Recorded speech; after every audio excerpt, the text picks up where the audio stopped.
E aí, pessoa, salve quebrada, beleza? Qual o seu nome, hein? Você tá me vendo da onde, cara? Hein, puta. Quantos anos mais ou menos você tem? Na sua quebrada, o seu nome é um nome diferente? Você tem um apelido diferente? É, Foi inspirado em alguma novela?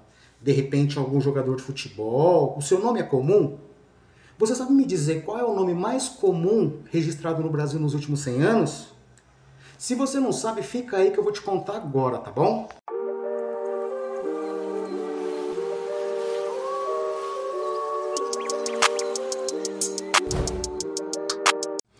E aí, pessoas, beleza? Salve quebrada!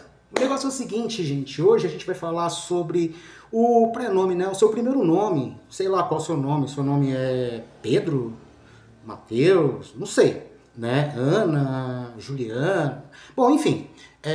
O seu nome é um nome comum? É um nome que muitas pessoas têm, às vezes causa até confusão quando você está na sala de aula, por exemplo. Fala assim, ó, eu quero falar com o Augusto Pereira, mas tem o Augusto Silva, tem não sei o que lá, né? Porque aqui no Brasil todo mundo sabe que o sobrenome mais comum, um dos sobrenomes mais comuns é o Silva, né? Ou o Souza.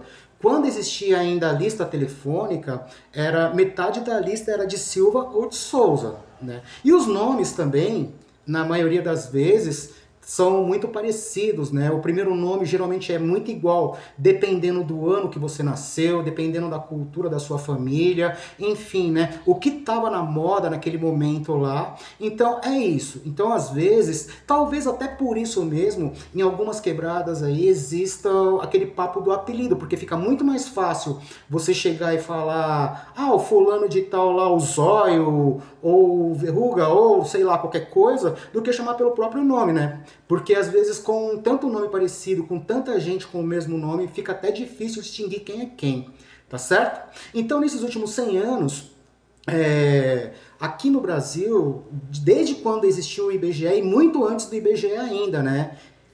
Existiu uma contagem da população e os nomes, sobrenomes e os registros que eram feitos, né? Ficavam arquivados nos cartórios lá, e a partir disso a gente consegue mais ou menos saber qual é o nome mais popular do Brasil até hoje, nesses últimos 100 anos, tá certo? Mas assim, antes de mais nada, é bom que você saiba que a contagem populacional começou no Brasil lá por volta de 1872, um pouco antes da abolição da escravatura. E isso daí foi feito para que já naquele tempo o pessoal já estava com aquela ideia do abolicionismo e precisava saber exatamente quais eram o número de habitantes aqui aqui na nossa terra, né, no Brasil, né, um país de dimensões quase continentais, porque é um país enorme, né, o quinto maior do mundo em extensão territorial. Então, é assim, eles fizeram uma contagem meia boca, né, que demorou algum tempo, mas conseguiram ter uma estimativa de mais ou menos quantas pessoas existiam em 1800, na década de 1870, um pouco antes da abolição lá, um pouco antes da proclamação da República, tá certo? Quem fez isso daí foi o Diretório-Geral de Estatística do Império, né? Era uma empresa que o Império criou para poder fazer a contagem populacional, tá certo? Então era Diretório Geral de Estatísticas, foi feito lá na época do Dom Pedro II, né? E naquele tempo existia no Brasil quase 10 milhões de pessoas, já habitantes, né? Entre índios, pardos, pretos, brancos, enfim. Já tínhamos quase 10 milhões de pessoas que moravam nesse país. É claro que esse número pode ser muito maior, até porque naquela época a comunicação entre as fontes demoravam muito, né? Porque você imagina, um cara que está aqui no Rio Grande do Sul, por exemplo, e um outro que está lá em Belém do Pará, por exemplo. Assim. Então é muita coisa, é muito povoado, é muita gente ali para você fazer a contagem. E quem era responsável por fazer esse tipo de contagem naquela época eram as dioceses lá, as igrejas, né? As comunidades locais que faziam essa contagem de acordo com o número de integrantes daquela paróquia ou daquela diocese e mandava tudo aí para o Rio de Janeiro lá, para que as pessoas pudessem ir contabilizando isso, tá certo? Com o passar do tempo, a coisa foi melhorando, o IBGE só surgiu em 1936, ou seja, muito tempo depois, mas a partir dali, alguns estados começaram a fazer o seu próprio censo. Então, entre 1872 e 1900, vários estados fizeram a contagem populacional deles mesmos, né? Então, isso não entra na estatística do IBGE, não entra em estatística nenhuma. Porém, os nomes das pessoas não variava muito, porque naquela época existia aquela crença lá, existia não, que é uma coisa que existe até hoje, então a maioria do povo brasileiro é católica, tá certo? Então, muita gente, principalmente naquele tempo lá, colocava muito o nome de santo, colocava lá os nomes da Bíblia, lá os nomes que o padre falava lá nos sermões dele, enfim, certo? Só para você ter uma ideia, naquele censo lá de 1872, descobriu-se que aqui no Brasil existiam 38% de pessoas pardas, certo? 31% de pessoas brancas, 19% de pessoas negras e quase 4% de índios que naquela época eram chamados de caboclos, tá certo? Isso é uma estimativa, não quer dizer que seja uma conta exata, até porque naquele tempo não tinha como você não tinha a informação que você tem hoje em dia. Você não consegue expandir a informação com tanta rapidez como hoje. Você pega no seu smartphone, assistindo a TV, quem ainda ouve rádio, pegando notícia por ali, enfim. Naquele tempo era complicado, né? O que existia naquela época ainda não, era uma coisa nova ainda, que era o telex. O telégrafo, que muita gente nem sabe o que é isso hoje em dia, tá certo? Então, aí o IBGE ele foi criado em 1936, certo?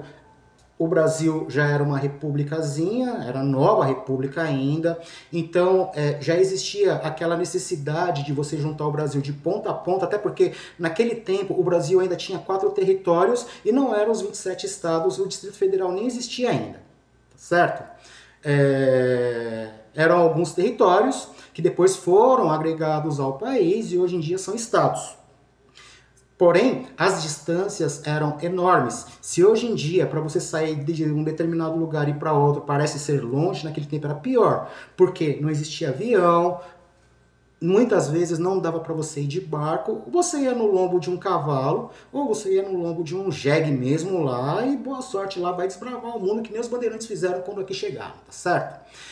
E nesse meio tempo, vamos lá, começando da década de 20 para cá, a gente começou a ter mais ou menos uma noção de quais os nomes eram os nomes mais escolhidos por determinados grupos de pessoas naquele momento, tá certo? Então existe toda uma orientação cultural. Com o passar do tempo, as mídias foram se agregando às famílias, e aí houve muita influência do povo americano, japonês e chinês, até porque nós fomos colonizados por portugueses, porém teve muita imigração, né? Então vieram vários povos de vários mundos lá e as coisas mudam um pouco. Porém, a essência dos nomes ainda continua sendo as mesmas, tá certo? Então, para você ter mais ou menos uma ideia, entre 1920 e 1960, os nomes praticamente eram os mesmos. As pessoas iam nos cartórios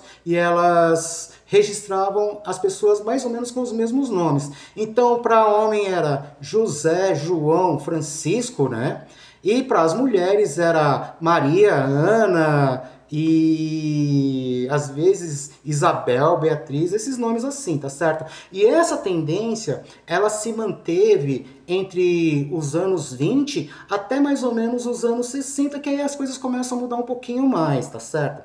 Já a partir da década de 1960, os nomes ainda como José, João, Francisco, e os femininos também a mesma coisa lá, Ana, Maria, José, enfim, eles continuavam sendo os mesmos, tá certo? Porém, a partir dos anos 60, com um acesso mais fácil à informação, até porque naquela época a TV começou a se popularizar um pouquinho mais, o rádio já era uma coisa mais popular, tá certo? Então, assim, a gente começou a ter uma informação um pouquinho maior do que vinha lá de fora. Então, com as informações chegando, naquele tempo lá já existia o Repórter S, enfim, e outras coisas a mais, então os nomes começaram a mudar um pouquinho. Então, além de José, João, por exemplo, e Ana e Maria, começaram a surgir nomes como Sérgio, Paulo, Cláudio, isso na década de 60, tá certo? Para as mulheres também já começou a dar uma mudada, então começou a aparecer nomes como Marlene, Tereza, Juliana, enfim, tá certo? E essa tendência começou a mudar um pouquinho já a partir dos anos 60. Para você ter uma ideia, nos anos 70, que foram os anos que eu nasci, por exemplo, os nomes José e João continuavam na moda, assim como Ana e Maria também, porém, já começou a vir uns nomes diferentes, tipo Michael, tipo Sérgio, tipo Rodrigo, enfim, já começou a dar aquela mudada, e para mulher não foi diferente, então começou a aparecer muita Cláudia, muita Sandra, muita Aline, isso nos anos 70. Chegando nos anos 80, esses nomes populares continuaram os mesmos, porém, já existiam mais Pedros, Luiz, Rafael, já tinha, na parte feminina, já tinha a Juliana, a Patrícia e a Adriana também, que foram os nomes mais registrados na década de 80. Nos anos 90... aí as coisas começam a mudar. Olha só como é que é a questão cultural, né? Para quem viveu os anos 90, lembra que o pagode teve um boom enorme, né? Então muita gente gosta de pagode, gostava naquela época lá. E surgiram muitos grupos musicais, muitos grupos lá que faziam sucesso naquela época com algumas músicas que marcaram a mente, que nem o rock nacional nos anos 80, que lançou muita gente, lançou muita moda e alguns nomes começaram a se destacar, tá certo? Então, lá nos anos 90, nomes como Jéssica, Camila, Emily, começaram a fazer sucesso. Então, foram assim alguns dos nomes mais registrados naquela década, tá certo? Até porque tinha uma música lá, o nome dela é Jéssica, aí a Camila tinha também uma versão, uma música que já era mais do final da década dos anos 90, né? Mas que fez muito sucesso também com o grupo Nenhum de Nós, se eu não me engano. Não, eu não lembro qual era o nome do grupo lá que fez essa música, Camila aí, mas fez bastante sucesso. E Emily, por causa de um seriado que existiu naqueles tempos lá também e fez muito sucesso. Chegando já nos anos 2000, os nomes que eram moda há 70, 80 anos atrás, começaram a voltar a fazer sucesso. Então, nomes como Joaquim, aí tem outros nomes já popularizados, como João, Antônio, Francisco, enfim, também eram nomes que já, como se diz assim, voltaram, né? Como diz, a moda ela roda em círculo, portanto, os nomes também tem uma hora que eles dão uma sumidinha, mas daqui a pouquinho aparece tudo de novo, né? A mesma coisa aconteceu na década de 2010, com nomes assim um pouco diferenciados, como Gabriel, Arthur, Mateus, David, além do José e do João, que nunca deixaram de ser registrados, tá certo? Para a mulherada, nessa época já existia a Juliana, a Sofia, a Maria Eduarda, que são alguns dos nomes compostos também que fizeram muito sucesso na década de 2010. E enfim, a gente tá aqui já em 2025, tá certo? E esse ano de 2025 ainda continua aquela tendência lá, tem muito Joaquim por aí, tem muito José, tem muito Antônio, tem muito Francisco. Porém, por causa de uma novela que estava circulando até um dia desses aí, começaram a aparecer uns nomes diferentes aí, como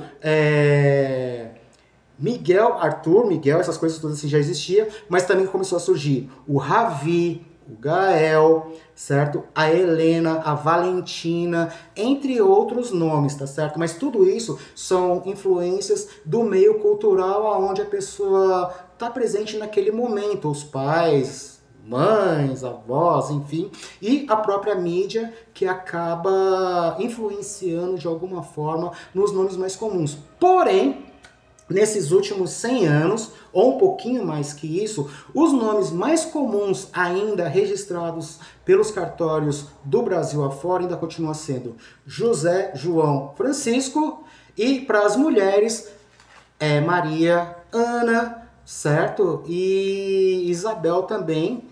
São nomes que faziam parte daquele tempo lá no passado, eram nomes comuns, mas que continuam assim até hoje. Então, quando você for, por exemplo, num estádio, num campo de futebol, ou em algum show e qualquer coisa parecida assim, tenta imaginar quantas pessoas têm o seu nome, quantas pessoas nasceram no mesmo lugar que você, quantas pessoas nasceram na mesma hora, na mesma data, talvez no mesmo hospital que você também, e na escola, no trabalho lá, quantas pessoas que têm o seu primeiro nome, tá certo?